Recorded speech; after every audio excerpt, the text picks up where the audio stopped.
The fire was their only comfort.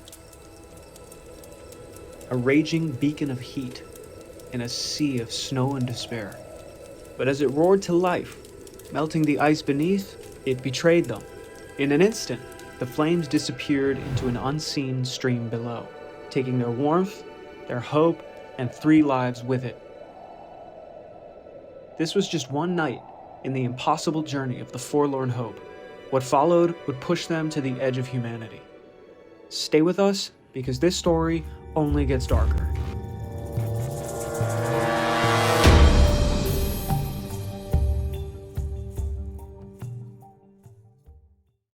Hey, what's going on YouTube? This is Aaron, the creator of Dark Interest. Thank you for your interest in this video. I've probably worked too hard on creating it. I spent the last 2 weeks about 2 hours a day. That's like 28 hours. Just, typing up the story, getting the music, putting all the shots together with the help of Midjourney and so on. Anyways, I do appreciate your checking it out. If you'd like it, please give it a like, give me a subscribe, and let me know what you think. I really appreciate your input in the comment section. I'd love for Dark Interest to be a destination on YouTube for people to come and check out dark history and to see it in a thought-provoking way, and I'd love to kind of get more into the research and bring up more details. So, again, thank you for watching. I hope you enjoy the video.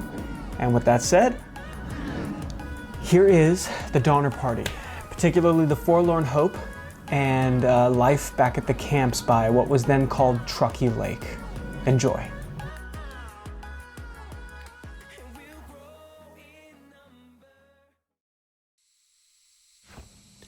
The Donner Party set out in the spring of 1846. A group of nearly 90 pioneers seeking new life in California. They began their journey on the well-trodden trails through the Great Plains, crossing the vast prairies of Wyoming and Nebraska, which was then unorganized territory. Spirits were high as they traversed the wide-open plains. Their wagons were laden with dreams of prosperity out west. But the journey was tough, and the relentless pace of travel began to take its toll on both the people and their animals. As they reached Fort Bridger in what is now Wyoming, the Donner Party faced a fateful decision. Influenced by the glowing promises of Lansford Hastings, they chose to abandon the established route in favor of a shortcut, the Hastings Cutoff. The supposed shortcut was anything but. The terrain was rough and uncharted, leading them through the towering Wasatch Mountains and the arid Utah Salt Flats. Instead of saving time, the detour stole precious weeks and drained their resources. Part 1 of this series ended as the Donner Party's hopes of crossing the Sierra were dashed by heavy snowfall.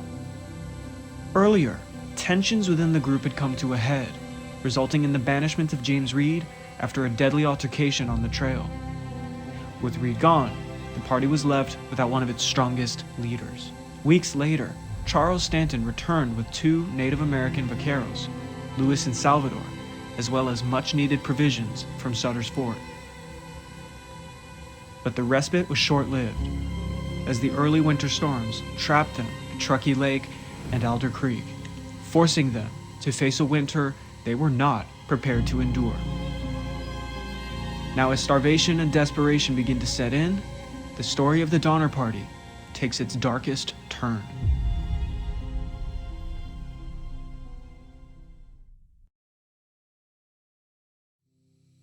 Snow fell endlessly at Truckee Lake, trapping the Donner Party in a frozen wilderness. Early attempts to cross the Sierra Nevada failed miserably, as the hungry hikers found themselves sinking waist-deep in heavy snowdrifts. The sheer enormity of the mountain range was a stark reminder that their suffering meant nothing to Mother Nature herself. The mountain offered no handhold, no path, no promise of mercy. It was clear that no salvation would come from its heights, only what they could wrest from their own resolve. With no other choice, a group of 17 men and women, later dubbed the Forlorn Hope, volunteered to brave the treacherous terrain. They knew survival for those left behind depended on their success, but they were woefully unprepared. Today's ultra-high endurance races, like the Yukon Arctic Ultra or the Iditarod Trail Invitational, draw only the most elite athletes, individuals who spend years preparing, equipped with advanced gear, detailed navigation tools, and adequate nutrition. The Forlorn Hope had none of that. They trudged forward on makeshift snowshoes crafted from oxbows and raw hide, a pitiful allowance of 3 bites of beef per day, lasting only 3 days. The gear? Layers of flannel ill-suited for the unforgiving elements. Their determination? The faint hope of reaching help to save their starving children and spouses they'd left behind at the camps. In all, the survivors of the Forlorn Hope would cover 90 miles, ascending and descending peaks buried under fresh snow, totaling over 30,000 feet of elevation gain. Their journey, one of relentless struggle against relentless cold, true starvation, and a level of exhaustion that exceeds the imagination. They would stretch their already starved bodies and broken spirits beyond anything modern endurance athletes could imagine. Their pitiful rations disappeared as the snow deepened, and their fight against the mountains became a fight against their own mortality. Lewis and Salvador, the 2 Native American vaqueros who returned with Charles Stanton from Sutter's Fort, played an essential role for the Forlorn Hope. Trained at Fort Sutter and hand-selected for their skill and resilience, these men were proud to be entrusted with guiding the party through the Sierra Nevada. Their deep experience with the terrain and survival skills became a lifeline for them. When the group set out, unfortunately, Stanton was the first to falter. The heavy meals of Sutter's Fort had betrayed him, leaving his body ill-prepared for the starvation that followed. The meager rations gnawed his strength as snow blindness took his vision. Moving through the soft, yielding snow was like dragging his soul across the mountain itself. Each step in the clumsy snowshoes became a trial, his breath shallow and labored in the thin frozen air. His pleas for guidance went unanswered, as his companions, too near death themselves, struggled onward, their own humanity dulled by unrelenting conditions. By the 3rd day, Stanton staggered into camp long after the others had collapsed into restless, dreamless sleep. His eyes, swollen and sightless, streamed tears that froze on his cheeks, and his limbs trembled with exhaustion. The fire he lit smoked faintly against the vast, indifferent sky as he sat in its weak warmth. On the 4th morning, Mary Graves, moved by pity, approached him. "Are you coming?" she asked. Stanton, his voice a ghost of what it once was, answered, "Yes, I'm coming soon." By the time they realized Stanton was gone, it was too late to turn back. The group had to press on, each step a defiance of death, each breath another borrowed moment. Months later, his remains were found by a relief party, ravaged by wild animals. His identity was confirmed by scraps of clothing and his pistol. His act of sacrifice, returning to the mountains with supplies and guides, was heroic, but the Sierra claimed him without ceremony.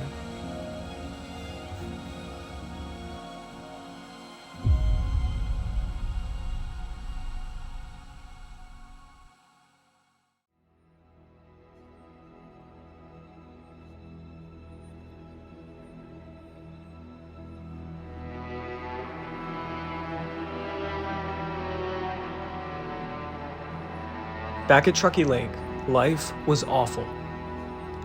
Snowbound families, sheltered in makeshift cabins. Tensions rose as supplies dwindled. Some families, fraught with sickness and despair, demanded aid from others, often at the expense of the truly helpless. The infants, unable to survive the rationing, succumbed to helpless starvation. And the rations were pitiful. Cowhide, once used to drape the cabins and provide insulation, was stripped from the walls and boiled into what they called pots of glue. Bitter and nauseating, the mixture barely resembled food, but it provided a means of sustenance. Brittle bone was also crushed and simmered into soup, a gritty concoction that tasted like rotten sand. Over time, every scrap of hide disappeared, leaving the shelters increasingly exposed to the harsh winter. Mrs. Reed, though anguished by the absence of her husband and the desperate condition of her children, showed extraordinary love and foresight. Unknown to her starving children, she had secretly set aside a small cache of provisions: tripe, a teacup of white beans, a bit of rice, and a handful of dried apples, as well as a tiny piece of bacon. This was all hidden beneath the snow outside of their cabin. And on Christmas morning, while the others endured their grim meals of boiled hides, Mrs. Reed surprised her children with a feast. As the humble dinner boiled over the fire, the children laughed, danced, and cried with joy, eagerly watching bits of bacon, beans, and rice surface in the pot. For a brief moment, the desperation of their situation gave way to hope and celebration. Tears welled in Mrs. Reed's eyes as she watched her children savor this small miracle, encouraging them to eat slowly and savor every bite. Yet the thought of what awaited them after this meal, the starvation of tomorrow, and the uncertainty of their father's fate, cast a shadow over their fragile joy.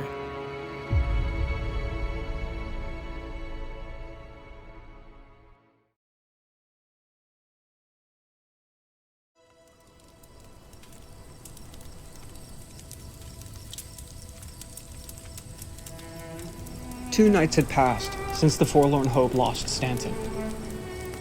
Desperately cold and battered by a snowstorm, on that night they built a roaring fire for warmth. Unbeknownst to them, their fire rested atop a hidden stream. As the flames grew, it melted the ice below, and by midnight, the fire and embers were swallowed by rushing water. Chaos ensued. Shivering, frostbitten, and severely malnourished, they managed to rebuild the fire, but only to lose 3 more in their party. Their bodies, prepared for sustenance, were a grim testament to the unrelenting brutality of their situation. Despite the unbearable hunger and the desperate need for food, the group initially resisted consuming the bodies of their deceased companions. For days, they trudged onward with no food, carrying the lifeless forms of their loved ones, the emotional weight of what they needed to do far exceeding the physical burden. The act of survival was complicated by their humanity. The thought of consuming those they had cherished seemed more insurmountable than starvation itself. Yet as their strength waned and the cold consumed them, the grim necessity became undeniable. They finally found the courage to break apart the remains, placing them over a fire for much-needed sustenance. Even in this horrifying act, they showed care and respect to ensure that no one was made to eat one of their family members. The Indian vaqueros, Luis and Salvador, refused to partake in the cannibalism. Built for endurance in harsh conditions and guided by their own moral codes, they distanced themselves from the group, creating a separate camp. Their absence, though, proved costly for the Forlorn Hope. Without the vaqueros' knowledge of the terrain, the party became disoriented and increasingly desperate. Lost and starving once again, the situation spiraled further into darkness. After days of wandering, the party stumbled upon the tracks of their former guides. Luis and Salvador, weak and unable to defend themselves, had become the unwitting victims of those they had sought to aid. Driven by hunger and beyond reason, the Forlorn Hope had turned on their guides, consuming the very men who had once been their lifeline.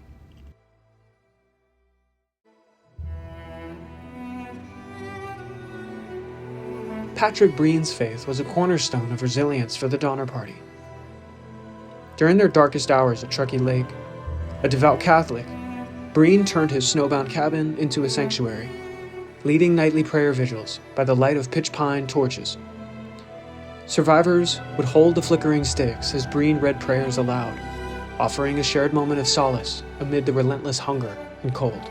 At 13 years of age, Virginia Reed, witnessing Breen's unwavering devotion, inspired her to make a solemn vow. If God delivered her family from their plight, she would dedicate her life to the Catholic faith. Against all odds, her family did survive, and Virginia kept her promise, converting and remaining a fervent Catholic throughout her life. One evening, as the group knelt in prayer, a sound broke through the oppressive silence. A flock of wild geese, crying as they passed over the cabin, heads lifted and hearts stirred at the soul-inspiring sound. And Breen, ever the spiritual anchor, quietly said, "Thank God, the spring is coming." The story of the Donner Party is one of unimaginable suffering and unyielding determination. A tragedy that reveals both the depths of despair and the resilience of spirit. From the grim decisions made by the Forlorn Hope and the desperate prayers whispered at Truckee Lake, their journey is a haunting reminder of the costs of survival in the face of nature's indifference. If you've been moved by this story, please subscribe so you don't miss the conclusion to this chilling and deeply human saga. Leave a comment below with your thoughts and let us know how this tale has impacted you.